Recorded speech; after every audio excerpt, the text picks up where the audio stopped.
Hi, Craig. Hello. Thank you so much for joining me tonight on our Drink and Be tasting. You're very welcome. I'm happy to be here. So we are going to be sampling 4 different beer this evening. We're actually going to be sampling 5. We have a secret 5th beer, right? That's correct. We'll keep that quiet, although I've just been told that we have an exclusive info drop that we can add to that tasting when we do open it up here at the end of our time together. Great. So I can see a few people are starting to trickle in. Thanks, guys, for joining us online tonight. We have an awesome lineup of beer for you. Hopefully some of you have been able to pick up some brews at home. If you click onto the event in Facebook, you'll actually be able to join us in the chat room and talk to us and drink with us. Otherwise, feel free to watch us live and send virtual cheers on the Facebook page because we love knowing that you guys are enjoying what we're doing. So I guess to get started, I want to keep us on time. I know we all have lots of live events to attend. You guys are here on a virtual tasting. Oh, hi, Tim Grant says, hi, Jill, hi, Craig. We're going to be going through 4 different beer. These are all available on the Drink and Be website. And we've done this to just kind of give you guys something to encourage you to sample some different beers when you're at home. So our very, very first beer, and I hope that some of you have picked it up, please let us know, is from 13 Barrels Brewing up north. So I'm still getting used to, it's like, where do I put my beer in my face? So, oh, your view is much better, Craig. So we're going to start with the 13 Barrels Miss Clara Kolsch. And this is a Kolsch style ale. I know we might have some international folks on the tasting with us this evening. So it is a Kolsch style beer. And we'll talk about that in just a second. But without further ado, let's open her up and crack, or have a nice little pour.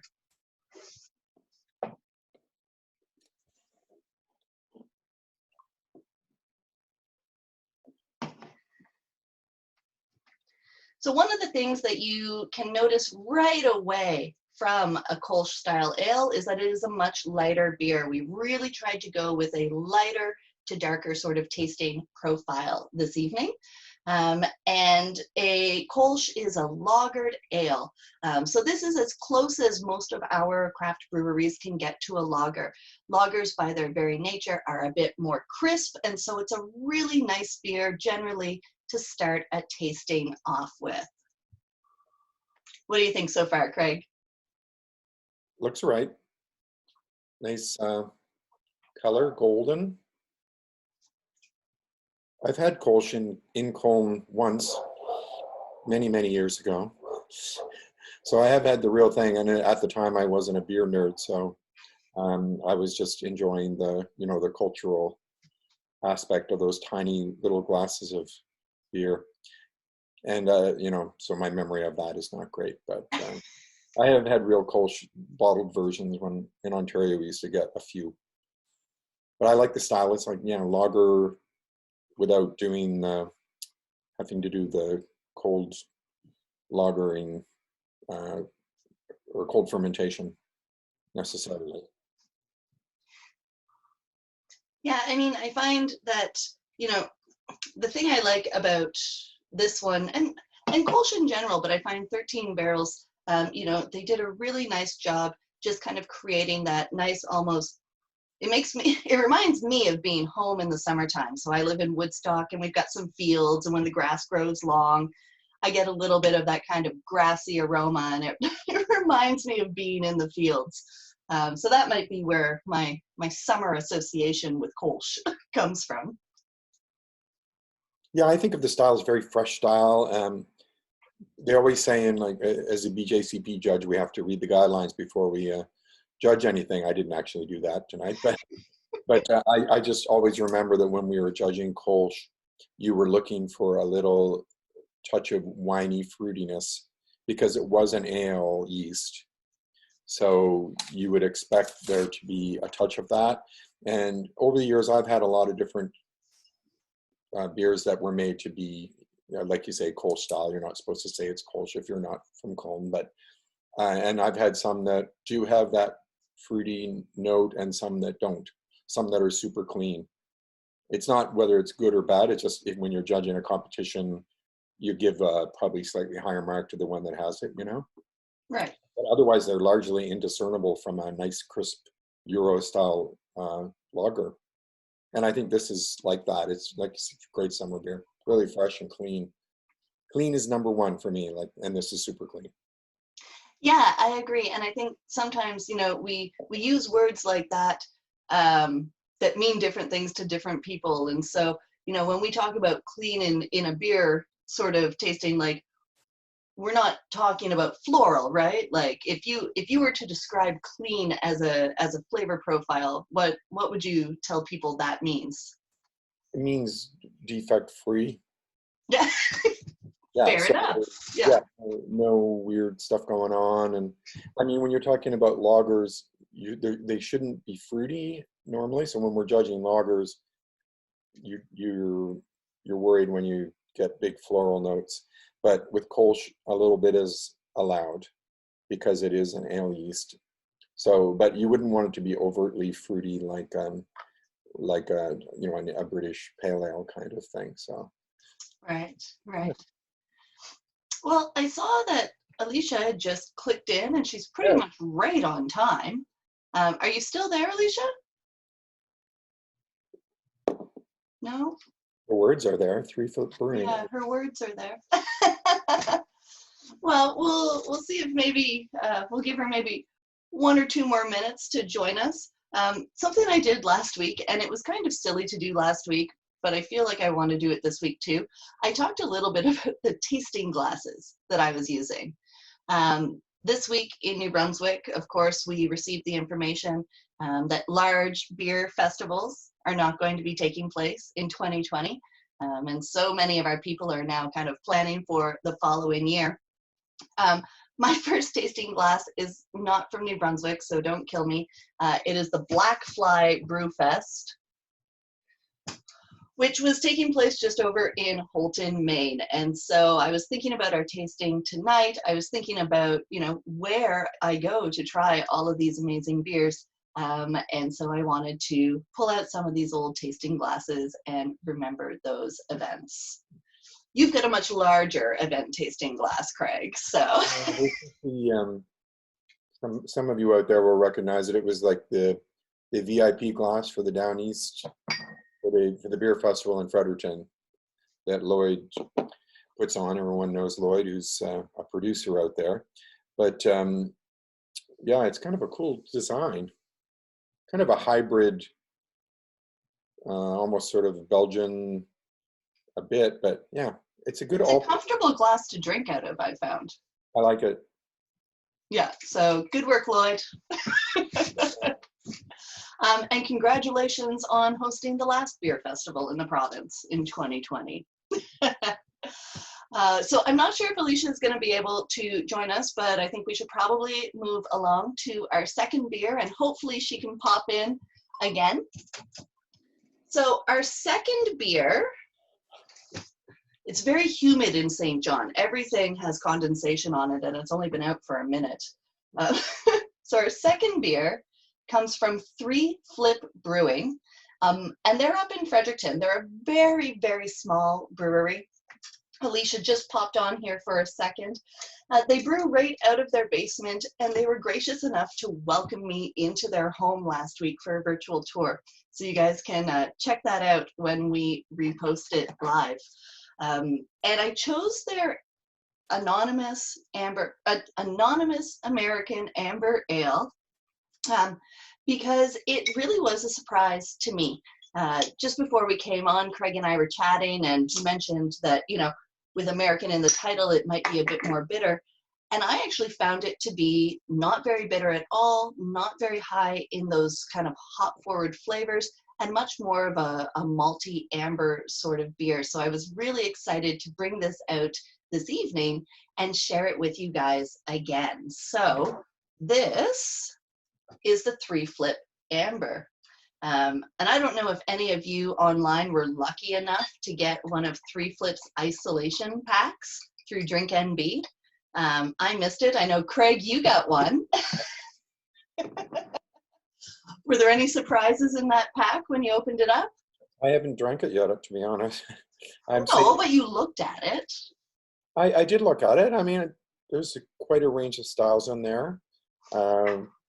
Obviously, I don't know the 3 Flip people very well. I think I did taste some of their stuff at the festival, but as you know, there's so many breweries there. But from looking at the styles, they're obviously one of those breweries that likes to experiment and do different things. So it'll be fun to taste them, and it's always fun, of course. Yeah. Yeah, well, and cheers to that. It's always fun. So, I mean, the first thing that I notice about this amber when I smell it and when I taste it is that it definitely has more of those earthy tones, those earthy flavors. And I would expect that a lot of that is still coming from the hops that they're using, just maybe not those very kind of grapefruity or citrusy based hops. But I find this just to be, for me, a really nice, enjoyable, not sweet amber beer. What's your initial thought, Craig? Yeah, that's interesting. I had said before, I used the term BJCP without explaining it. It's the Beer Judge Certification Program. So a lot of us who, I took my certification in the early 90s, and I've judged hundreds of beer competitions in the US, Canada, and so when we're judging, we always look at the style and what's it supposed to be, and then we decide when we're tasting it, does it meet it, you know? So sometimes beer judge certification people can be a little anal retentive and too hung up on styles and expect something so specific, whereas I'm more of a, first, is the beer good, and then I'm a little more lenient on where it fits on in the written specs. So when I see American Amber, the first thing I think is, yeah, West Coast style hoppy amber. But I agree with you. This is more, almost reminds me more of an English, like an English ale, not a brown, even though it's dark, almost like a brown ale. It looks even darker on the screen than it is. It's more, it's kind of like an ESB sort of style to me, and doesn't have those overt, like you mentioned, grapefruity, or there's none of those dopey hops or anything like that. It's more of the earthy, maybe a little bit spicy hop. So I really like this beer. If I was going to label it myself, I would just call it an ESB or something like that. And then somebody like me is more likely to buy it. And Alicia, you're back. I would like to ask her, I don't know whether she can answer in the chat room, but what the hop varieties were. I didn't take a quick look at but it does feel, I'm just curious. I mean, sometimes if the hop varieties, even if they're the ones that we normally think of as being very West Coast in style, but what if they're grown in New Brunswick or Nova Scotia? They might taste different or smell different than what you would be expecting from Washington or British Columbia. And so I think that that's a really interesting point. And I don't think it's something that we talk about enough, that actual terroir of the hops themselves, right? We talk about it on the wine side all the time. We don't talk about it on the beer side so much. Do we have you back, Alicia? Can you hear me? Yes. Okay, nobody move. Okay, welcome. It's been one of those days. How are you? We're doing really well. Really enjoying your amber. And Craig was just asking when you popped out if you could tell us about the hop varieties that you use, because we were really interested in just in the choice of hops and how you put out this amber. For sure, yeah. So I was in and out of audio, but I heard you guys talking a bit about the hops. So when we went to design this recipe, we did want something that was fairly malt forward, but we wanted to balance out the sweetness of that malt a little bit with some more citrusy hops. So there's Centennial and Simcoe in there for flavor and aroma hops, and a bit of Apollo too. And then we chose to bitter it with Apollo to really cut the sweetness of all the caramel malts in there. So that's kind of that crisp bitter finish that you get at the end. That's the Apollo hops.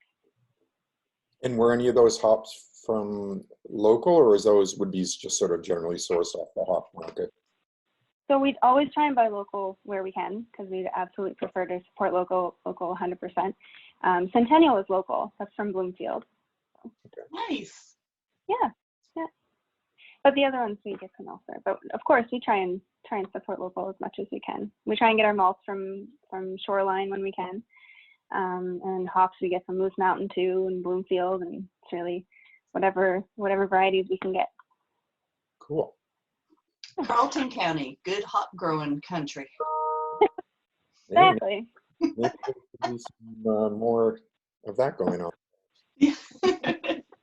No, and it's cool. I mean, hops grow so well for us here, right? When people can control the mildew, when they can control the moisture, hops grow very well in New Brunswick. Yeah, definitely. It'll be interesting to see that industry take off in the next few years, because I'm hearing a lot of whispers about other people getting into that cotton growing. So it'll be interesting to see in 5-10 years time what we look like out here. Yeah, all through Atlantic Canada, I think. Yeah. Yeah. I figured it was too wet here, but there's been some good success stories. So, I mean, I know they grow, like on our house, like it's hard to kill the damn things. Like we have them planted along our patio, and you almost can't kill them. And they grow, yeah. So obviously they grow here.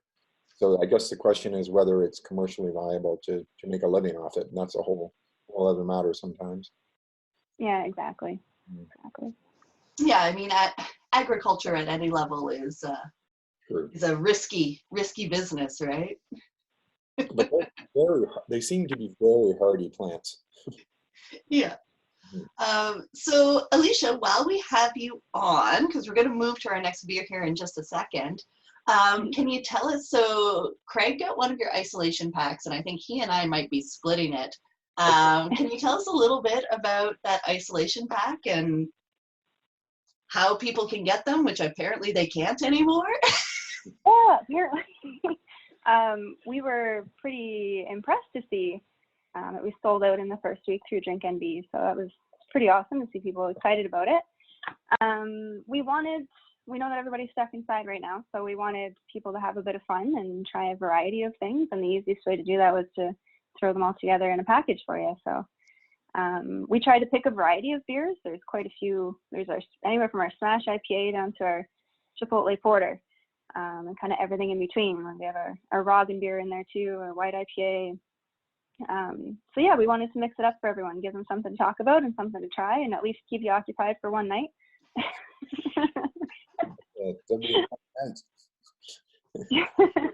Yeah, I love it. One night. New Brunswickers know how to drink, right? Yeah, the large bottles, remember? Yeah. Yeah. But yeah, Oh we're thinking about trying something different along those lines. We hadn't really thought ahead because we didn't think we'd sell it that quickly. But I guess people were really into the idea, and I think it speaks to the fact that the average craft beer drinker wants variety.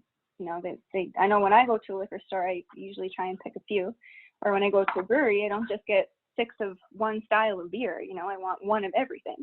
So I think it just shows that that's what the market's looking for, is something that's a little different. We don't want to drink the same beer every night, or the same beer all through the night. We want to try something new. So Absolutely. Yeah, and I think that's probably one of the things that's really helped this Drink NB concept, this drinknb.ca concept, right, is putting all of that New Brunswick craft in one spot. Yeah. No, it's definitely been great for all of us to see the response from people too, it's been people have been really excited about it. Like, you mean I can just go and click a few buttons and I get beer delivered to my door? So I think it's really cool. This whole pandemic is definitely going to change how we live our normal lives, and it's going to change the craft beer industry significantly, I think. So it'll be interesting to see where it goes.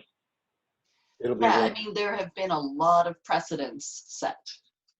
Yeah. Do you think the Drink NB can keep going after things return to, quote, normal, or will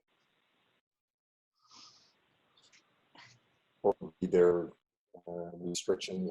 That's my concern, because it sure was nice to have that van pull up and plunk that 24 beers and the isolation pack on my porch. It's like the ice cream truck for adults, right? But you get a little spoiled, is my point. And it's like, wow, Yeah. this is okay. This is how we do it now. All right. I think it's going to be hard to go back. It is. I think too. I think that the regulatory bodies will see that there's a lot of benefit to allowing for delivery. So I think that moving forward, I'm hoping it'll stick around, because I think it will be kind of the new normal for everybody, and we're going to be like, oh, what? Now I have to get up off the couch?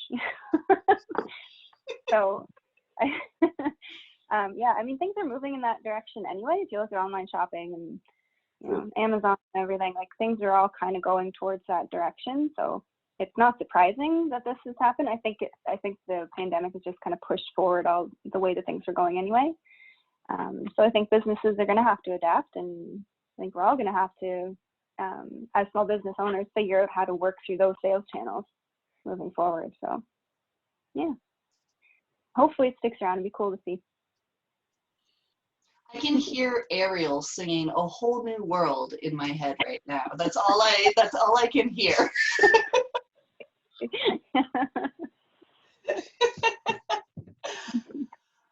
Well, so I do have to move us along. We have to move along to our third beer.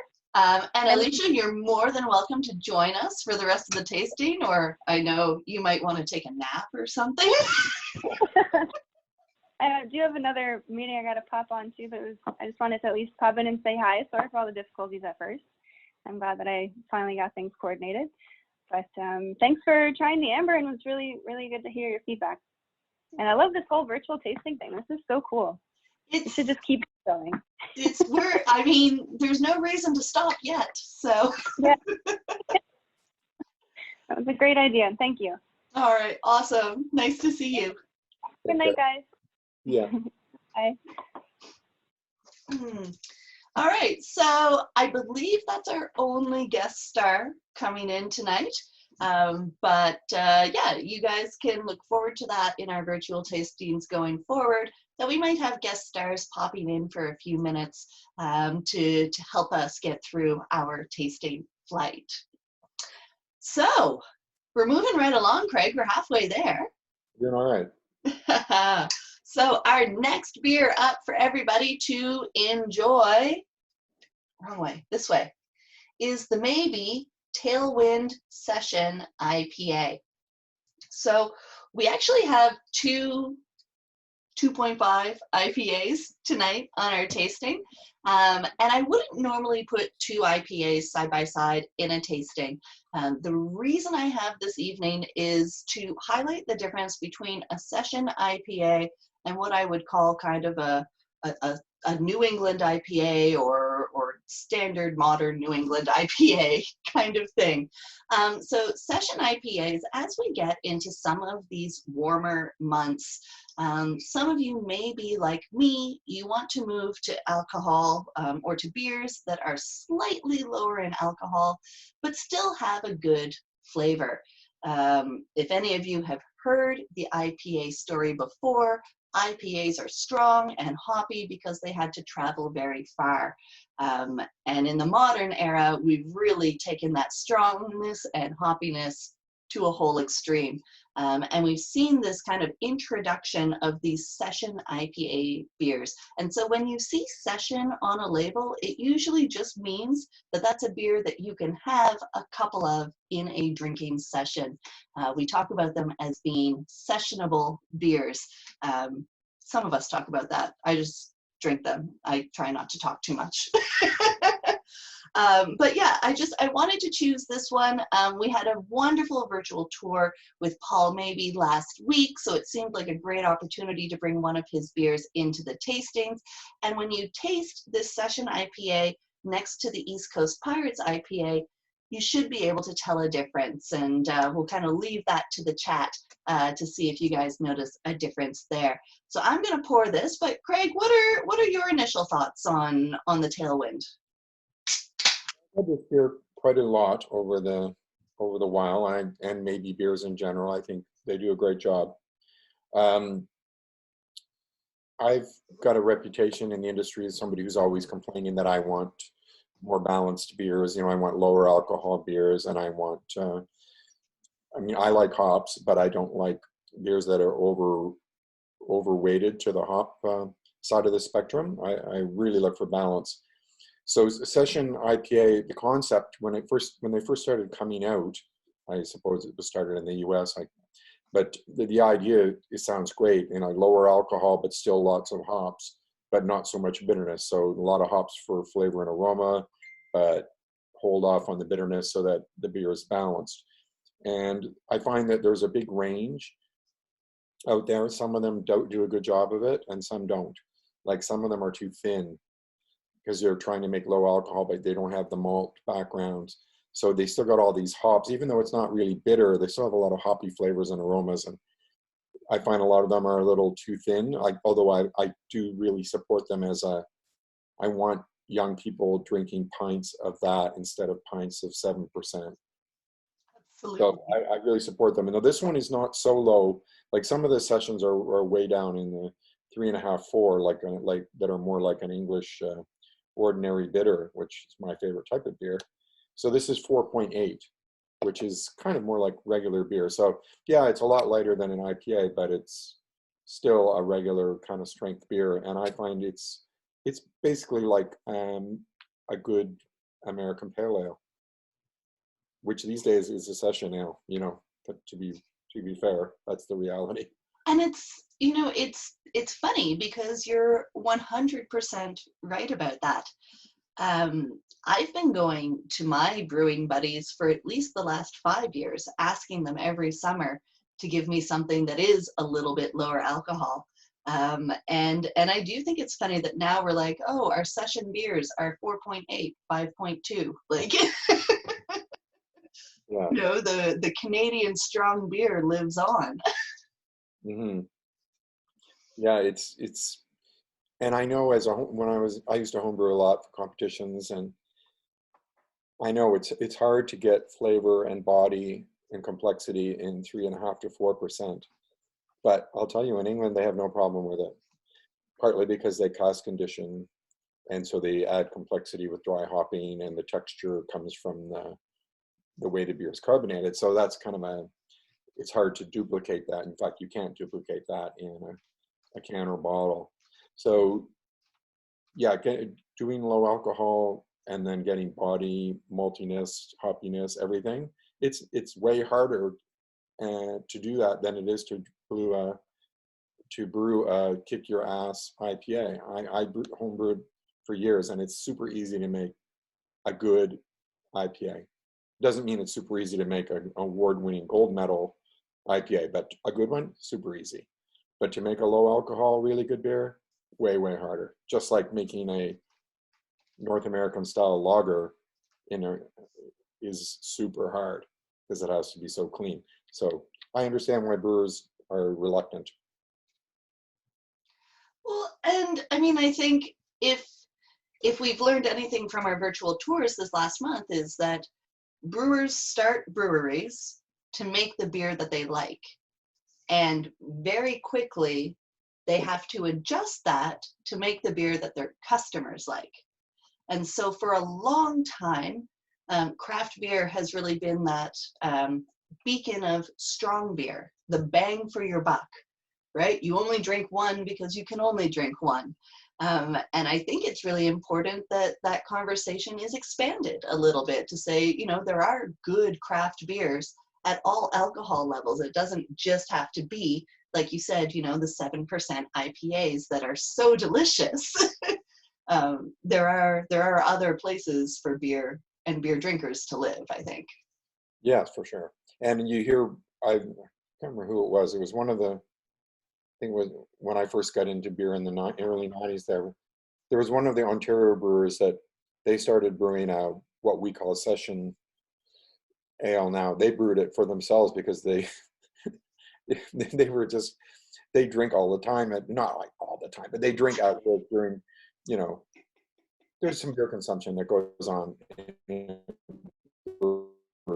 know, they found they needed a good low alcohol beer that was just like in Germany.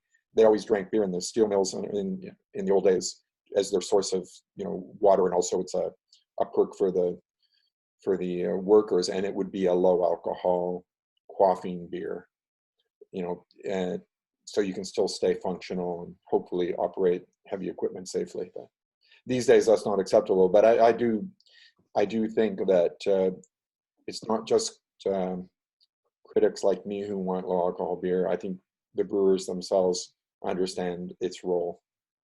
Well, and I think that with, you know, where we are, right, New Brunswick being such an outdoorsy place, right? I mean, we're surrounded by beaches. Most of us like to go to the beach and hike and kayak and hunt and all of those types of things.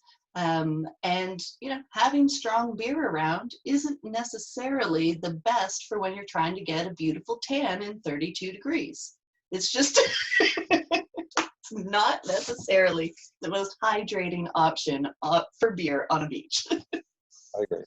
In fact, I don't like IPAs in the summer, like or after hockey. Like when I finish a hockey game, or, you know, when you're hot and you're thirsty, that's the last thing I want. You know, I want a light, chuggable beer. But and, you know, driving is a problem these days. You know, you need to be careful. So if I want to go to the pub and have 2 beers with my lunch, you know, they can't be those beers. No. So I'm always, when I go to a pub, I'm always like, what do you have under 5%?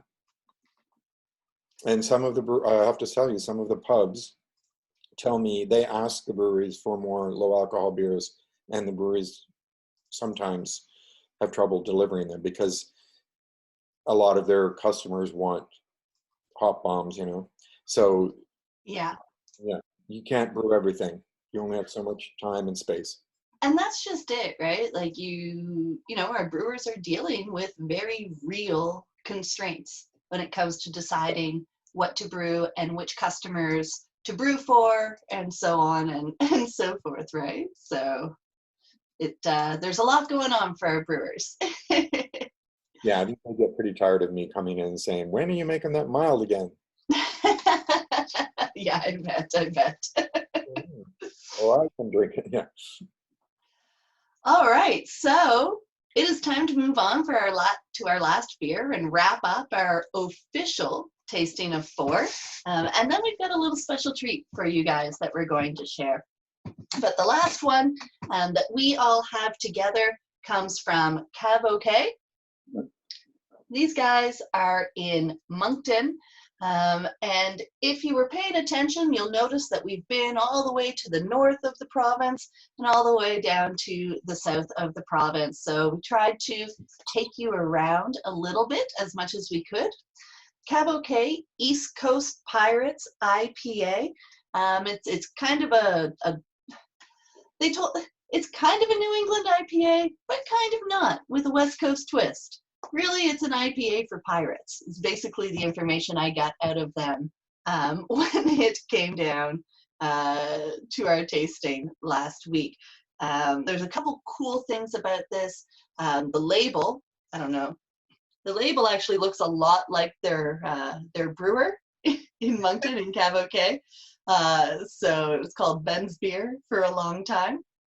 And the other thing, this beer uses local hops. I'm not exactly which ones, but I know that it's a local hop beer. So I'm going to pour this for our last beer of our tasting.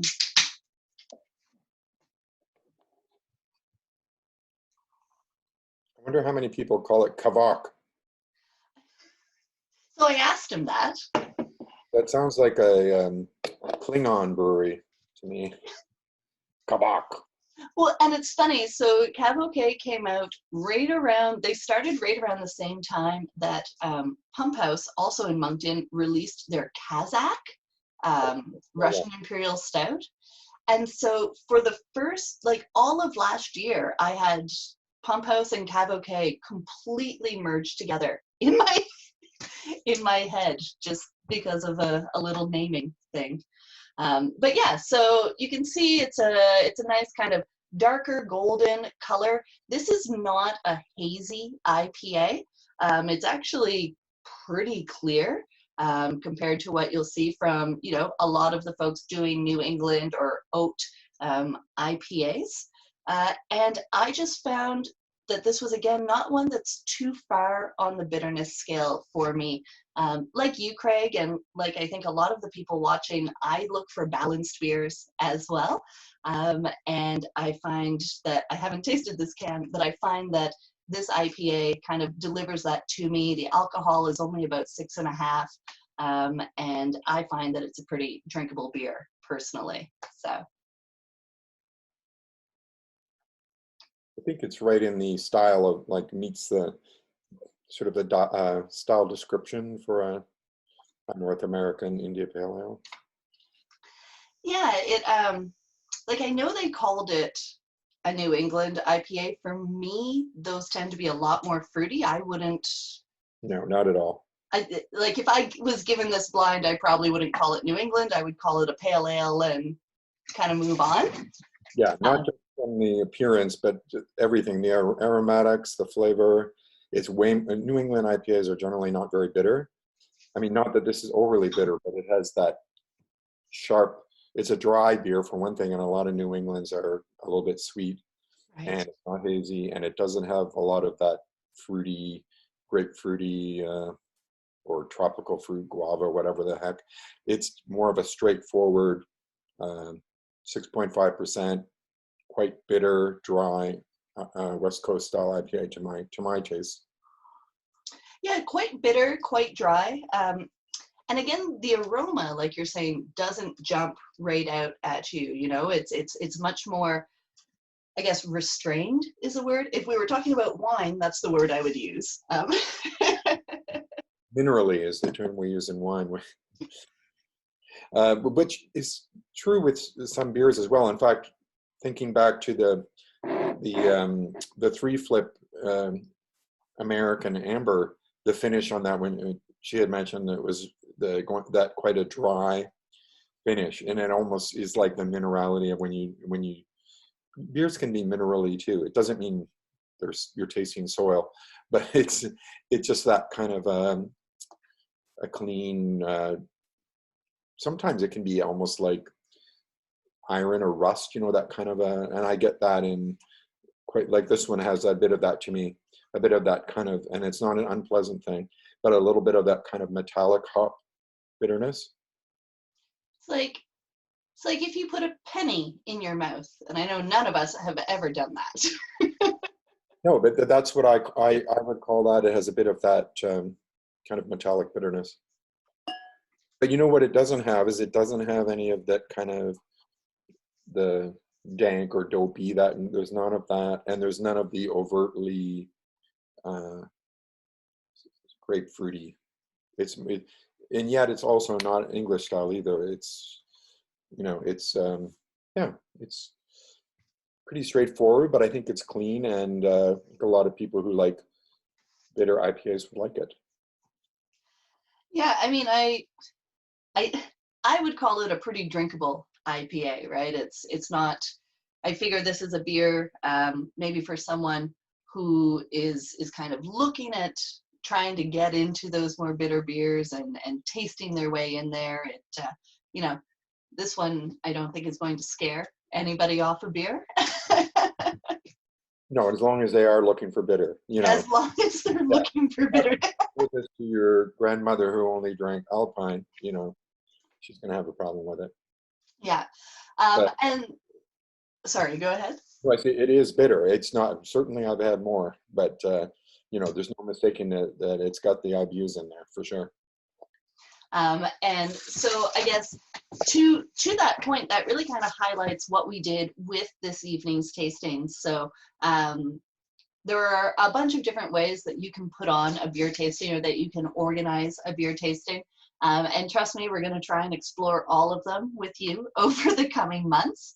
But this evening and last week, for anybody who joined us, we really tried to put together a beer tasting that would take you through a progression of different styles. And in the case of this evening, progress you through bitterness levels. So when you're looking to do a beer tasting at home, or even have a couple beers to yourself, if you want to be able to taste everything and all of the flavors, take a look at the IBU number. That's the bitterness unit. And that's going to give you a gauge, and you can actually arrange your beers by their bitterness if you want to go through a tasting. And so that information is available on Untapped, or you can ask your favorite beer nerd, and they will talk to you to the end of the world about the bitterness in beer and which ones they like and which ones they don't. But that's just one rule that you can use if you want to do a beer tasting at home, or something like this with your friends online. So, Craig, we have wrapped up the official business of our tasting this evening. You have been very, very patient in waiting to share the beer that you brought to the tasting for us.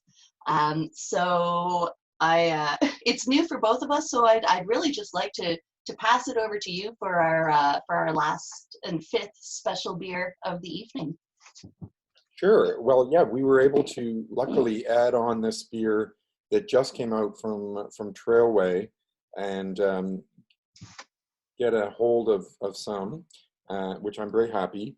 It's a new beer that they just did in a collaboration called All Together.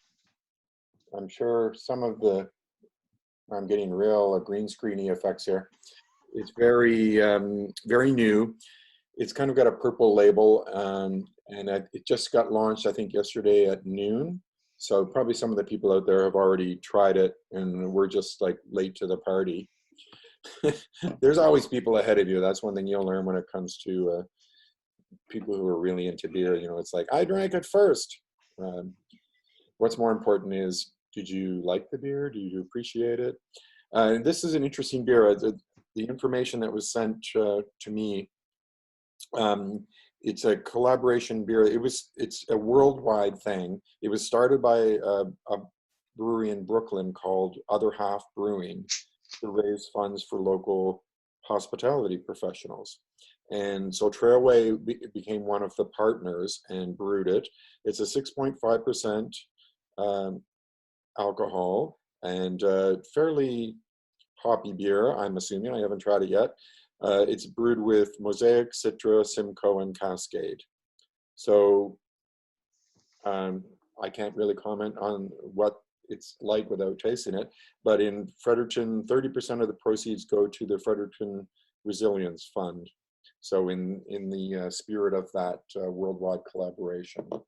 So thanks to Jake at Trailway for making sure we got this, and also Adam from Drink MB.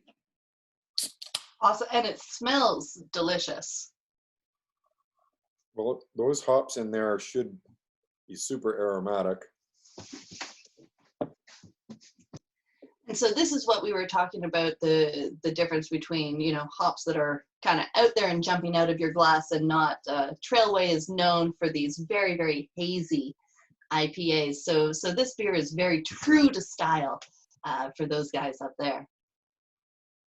Yes, and I don't know about yours, but mine poured with a super, super foamy head. You know, I mean, we do judge on that. I don't know if you can see it there, but a head retention that holds, and when you get that really foamy head that holds, it's very appealing to look at. But it also serves a purpose in aromatics. I think it helps it last. You know what I mean? Like it doesn't.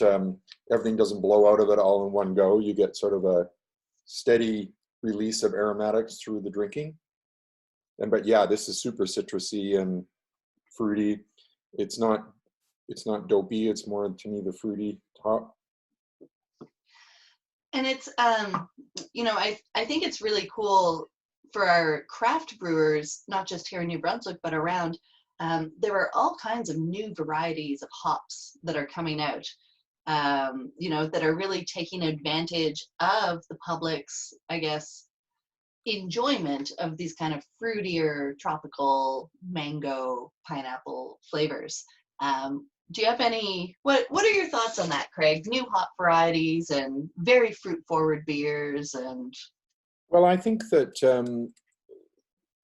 the hop explosion that we've seen, including from Australia, New Zealand hops and all the new variations, and I don't know whether they're cross, I'm not a hop farmer, should get a hop farmer on here, but whether they're crosses or just sort of, I don't know whether hops are like grapes and that they mutate, or you get clones that are different, but certainly there's a lot of variations on that fruity style. So you got everything from you don't need to add mango to make a beer taste and smell like mango. You don't need to add grapefruit. You don't need to add lemon.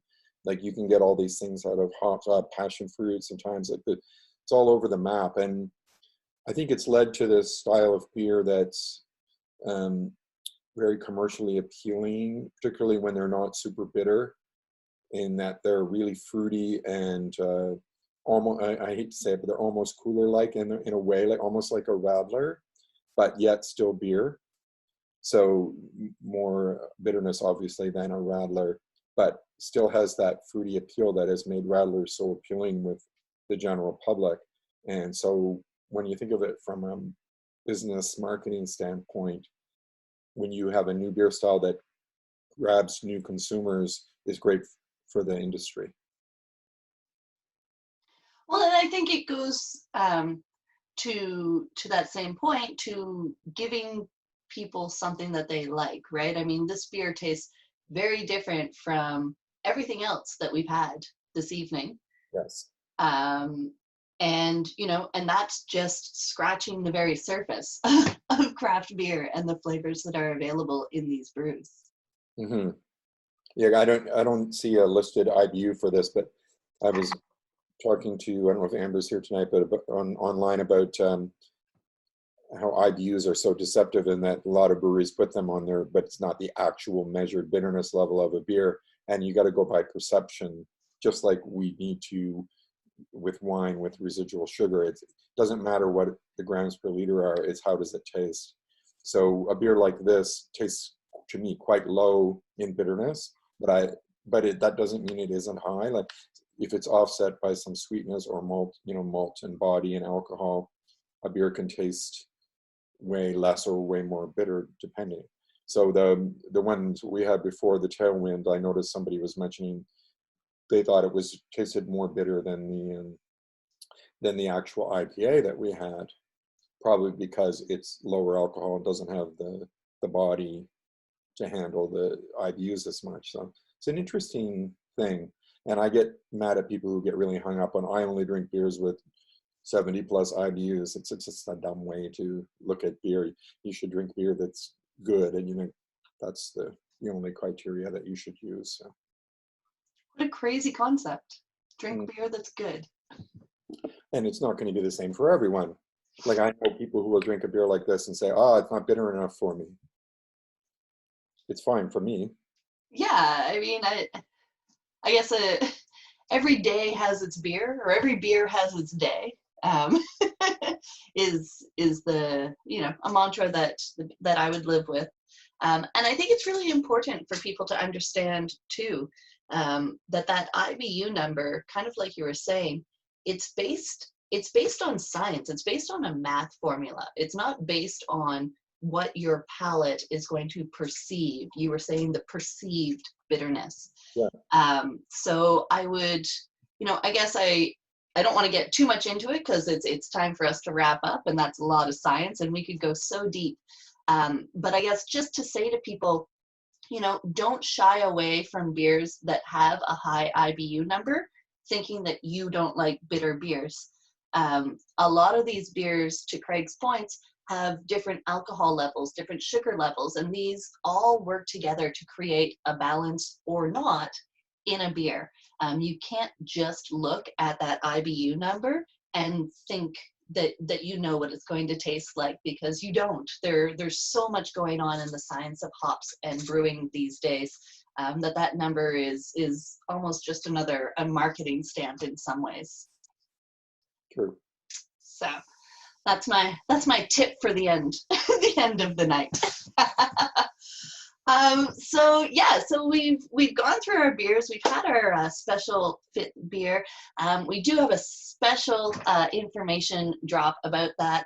Craig alluded to it earlier, that we did get these beers, the All Together, through Drink NB. We both received them in our Drink NB order this week. And as of tomorrow, this will be going live, and anyone is going to be able to purchase this. It's the only external outlet for All Together outside of Trailway. So if you're here in St. John, if you're down in Moncton, drinknb.ca is going to be the place that you can purchase this beer. And of course, if you're in Fredericton, you can put an order in at Trailway itself. But that's some pretty good news. I like this beer. I mean, I'm generally not a hazy IPA person. I go the opposite way of trends when it comes to beer most days. But I really like this. It's nice. It's fruity.